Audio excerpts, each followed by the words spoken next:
Hi, I'm Tucker Stone from Consortium Booksellers and Distribution, an Ingram company, and I'm here today to talk to Children's Institute booksellers about some upcoming titles that we're really excited about for children's bookstores.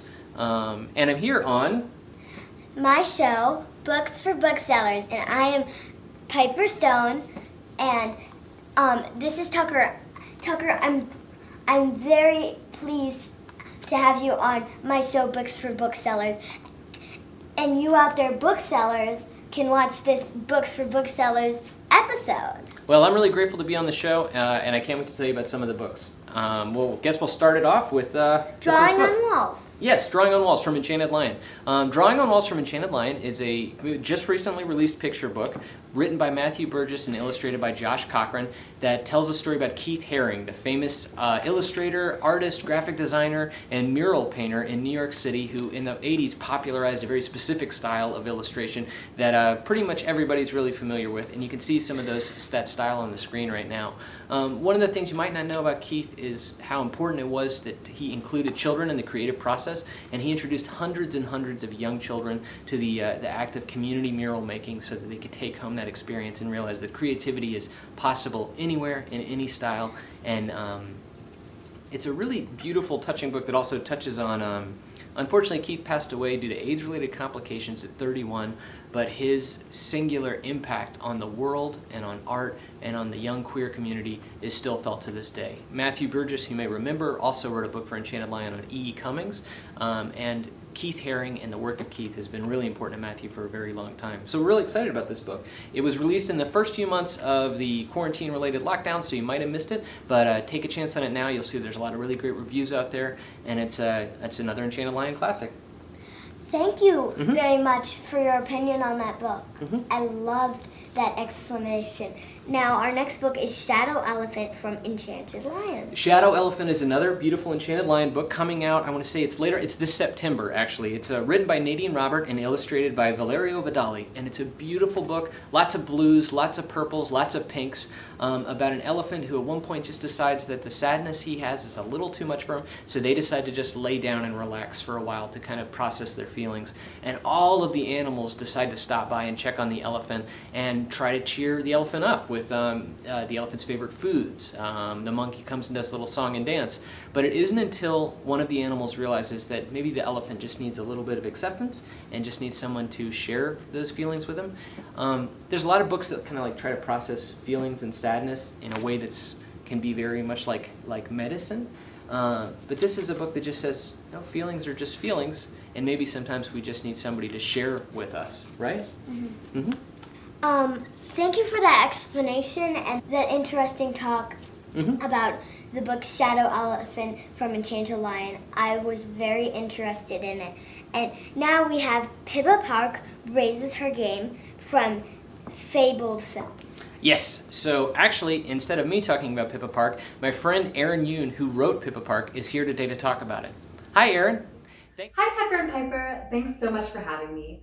My name is Erin Yoon, and I'm the author of the middle grade book, Pippa Park Raises Her Game, which was published by Fabled Films Press. My book is actually a reimagining of Great Expectations, but it follows a girl named Pippa who receives a mysterious basketball scholarship to her local private school and becomes determined to use this opportunity as a chance to reinvent herself. Pippa's Korean American, and since I'm half Korean, a lot of the details from my own childhood also made their way into Pippa's life, such as her favorite Korean drama, Boys Wear Flowers, or the delicious food that she eats. It was important for me that I could see myself in Pippa, and I hope other children are able to see themselves in her as well. While writing this book, the concept of fitting in really intrigued me. Middle grade is such an emotional time in terms of navigating your own identity and dealing with the urge to change to impress those around you while striving to remain the same person. This is the central struggle in Pippa Park Raises Her Game, which I hope you'll have the chance to check out soon.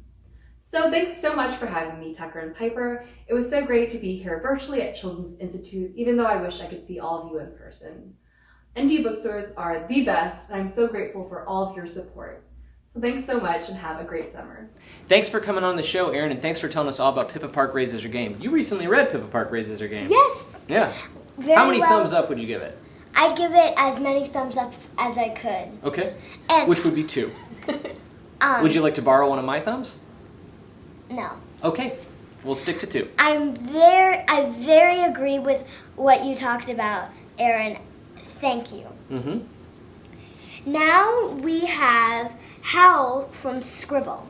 Howl from Scribble is a fantastic picture book by Kat Patrick and Evie Barrow. Scribble is the children's imprint of Scribe, which is an Australian publisher, and that book will be coming out in October. It's a beautifully illustrated picture book in one of my favorite styles, which is colored pencils. I think colored pencils is one of the most challenging forms of illustration, and yet one of the most satisfying when it's pulled off, and it's really pulled off here. And it's about a little girl named Maggie who's having one of those days where the sun is the wrong size, her socks are giving her problems, and then after the socks get figured out, her shoes are giving her problems, and she finally decides that the best solution is probably to just howl for a little while and turn into a little baby wolf. And her mother happens to hear, and so her mother decides, instead of telling her to quiet down, why not join in? And so mom and daughter have a nice little performance piece of howling at the moon, and howling at the garbage, and howling at everything, really. And then the neighborhood gets going, too. So it's a really beautiful piece. Also in line, I'd say, with Shadow Elephant in terms of the things of, like, sometimes feelings come on, and maybe they're clumsy, and maybe they're noisy, and maybe they're a little aggressive, and that's okay. There's nothing wrong with that. And whatever we do, as long as we don't hurt anybody to process those, that works out pretty well. As you can see from the images on screen right now, it's a really beautifully illustrated and fun book. And I think Scribble, which has only just now started to come out in the US, has made an impact with books like All the Ways to Be Smart and The Love Umbrella. And I think they're really one to keep an eye on in terms of their ability to marry really beautiful illustrations with very fun and exciting stories that often have a good message behind them. Thank you very much for that explanation and talk about Howl. I was very interested in the part when you said they started howling at the moon, and howling at the trash, and howling at everything. That really got me excited about the book, and I also would like to comment about The Love Umbrella and All the Ways to Be Smart, that in this very house I have that. Yeah, okay, great. Those books. Yeah, good to hear it. Well, what's next? The book that we have next is Black Heroes of the Wild West from TOON Books. Yes, this is one that's very near and dear to my heart, and it's by a cartoonist named James Otis Smith from Brooklyn, New York, but this is his first thing for the middle grade market, and it's from TOON, who has a great pedigree with putting out really smartly, well done, well-researched nonfiction books, as well as their books for younger readers. Black Heroes of the Wild West tells three different stories. Bass Reeves, Stagecoach Mary, and Bob Lemons, all of whom are real people. They're real African-American cowboys and cowgirls from the history of the Wild West that, while they've been talked about some, I don't think they've been presented in this light before. Stagecoach Mary was a cigar-chomping stagecoach driver who was notorious for refusing to ever be late or refusing to fail to deliver a package at a time when women weren't working in Ephesus. It's an incredible story. And also Bass Reeves, who is the legendary Texas lawman, the first black U.S. deputy west of the Mississippi, who caught literally thousands of bad guys, mostly because he was well known for being extremely smart. And then finally, Bob Lemons, a Texas cowboy who is a legend in the Mustanging community. He was somebody who had a very specific and unique way of catching and taming wild Mustang horses, which he often did completely by himself. And he was a slave up until the age of 17, lived to be 99 years old. And he's still somebody talked about with hushed tones when it's in the Wild West Mustang community. It's a beautiful graphic novel. It's really well drawn. It's really awesome and fun to read for ages 10 and 11 and up, pretty much. I think that this book's going to be one of the major titles that TOON puts out for the entire year. Thank you very much for that explanation and telling us that that is a book about realistic people. It's all nonfiction, all well-researched. A non-fiction, well-researched book. That is a very nice way of putting it. Thank you. And then we have The Day Saida Arrived by Blue Dot Press. Yes, Blue Dot Press. So this is The Day Saida Arrived is drawn by Sonia Wimmer, who had also done a couple of books for a publisher called Nube Ocho. And then Day Saida Arrived is written by Susana Gomez Redondo, and it's a book about a girl who moves to a new town. She's from Morocco, and she doesn't speak the language of any of the children she meets, but she does make one friend, even though that girl doesn't speak Arabic. And it becomes about these two girls deciding that they'll figure out the talking to each other part after they figure out the playing with each other part. And as their friendship grows and they do all kinds of different stuff together, playing outside, playing inside, having all kinds of make-believe games, the book slowly watches as these two girls learn each other's language. And it also, while it features English translations, obviously, it features a complete Arabic alphabet, as well as like little pronunciation helps throughout as you watch these two girls build a bond that kind of showcases how the divide between languages is rarely as strong as we think it is. That usually, if you have the enthusiasm and you want to play with somebody, you're going to find a way to communicate, and then that communication can build a place where you actually learn each other's language, which is what occurs in this book and by the conclusion. It's beautifully illustrated. Blue Dot Kids Press is another new publisher for us, only in their 3rd season now, and I think that this is one of the strongest titles they've put out. Thank you. That was a wonderful talk, and I thank you very much for talking to me about that. Yep. And well, now it's Rise of the Halfling King from Cinco Puntos. Yes. So Rise of the Halfling King by David and Charlene Bowles, published by Cinco Puntos Press, another really awesome graphic novel. And my friend David stopped by, and he's going to be here to tell us all about the book right now. Thanks for coming on the show, David. Hi, Tucker and Piper. Thanks for having me on the show.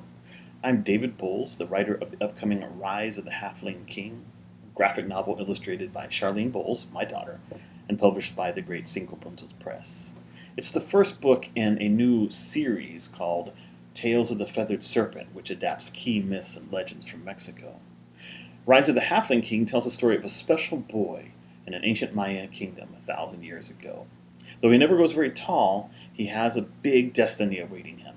He will be the next king, replacing the cruel tyrant who sits on the throne. This is the perfect pick to start the series. It's full of magic, adventure, humor, and the cutest sidekick of all time, a little spider monkey named Bosh.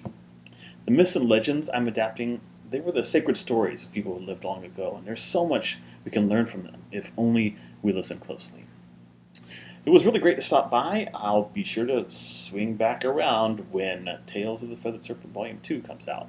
Till then, bye. Thanks for so that, much, Dave. That was David. awesome. And I have to say, I am also really impressed by the fact that Rise of the Halfling King is drawn by Charlene Bowles, David's daughter. And I don't know if this will be Pura Belpre number 3 for David, but I think I'm going to predict it right now. This will be Pura Belpre number 3 for David Bowles. Advance congratulations, sir. Thank you so much for being on my show, Books for Booksellers. Now let's move on to our our last book, Happy Healthy Minds from School of Life. So the School of Life has done a few different kids books so far. The first one being Big Ideas for Curious Minds, which I actually brought to Children's Institute in 2019 and has done extremely well. It's been a book that really took off. And then they followed that up with What Can I Do When I Grow Up, which was like a career guide for children. These books are aimed at kids ages 10 and up. The illustrations in there by Lizzie Stewart, who has done a couple of really awesome comics and kids books for the past few years in the UK.